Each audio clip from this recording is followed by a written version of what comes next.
மகிழ்ச்சி அப்படின்னா என்ன? ஒரு குட்டி கதைய பார்க்கலாம் வாங்க. ஒரு கவிஞர் ஒருத்தரு அவருடைய ஓவிய நண்பர்கிட்ட மகிழ்ச்சிங்கிற தலைப்புல ஒரு ஓவியம் வரைய சொல்லி கேட்டுக்கிட்டாரு. அந்த நண்பரும் ஒரு அழகான ஓவியத்தை வரைஞ்சு கொடுத்தாரு.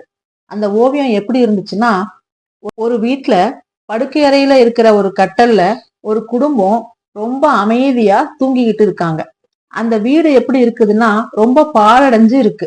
அவங்க தூங்கிக்கிட்டு இருக்கிற கட்டல்ல ஒரு கால் உடைஞ்சு அதுக்கு பதிலா 2 செங்கல்ல வச்சு முட்டு கொடுத்துருக்காங்க.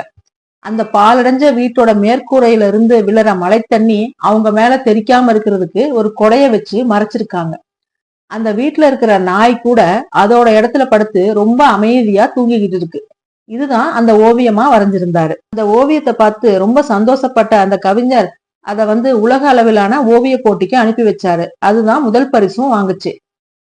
இப்போ இந்த ஓவியத்தை பார்த்து நம்ம என்ன தெரிஞ்சுக்கணும் அப்படின்னா, மகிழ்ச்சி அப்படிங்கிறது பிரச்சனைகளே இல்லாத வாழ்க்கை கிடையாது. எவ்வளவு பிரச்சனைகள் இருந்தாலும் அதை ஏத்துக்கிட்டு அதுக்கப்புறமும் நம்ம அமைதியான வாழ்க்கை வாழ்றதுதான் மகிழ்ச்சி. எவ்வளவு கடினமான சூழ்நிலையிலும் அதுல இருக்கிற நல்லதையும் நம்ம பார்க்கணும்.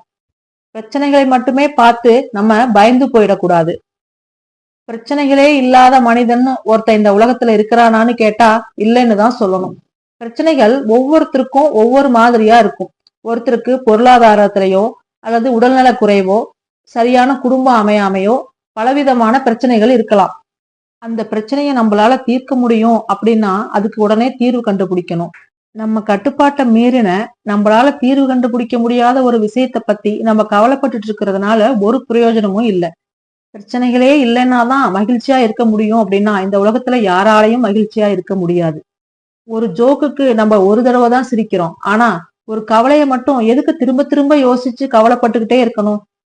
என்ன நண்பர்களே, நான் சொன்னது சரிதானே?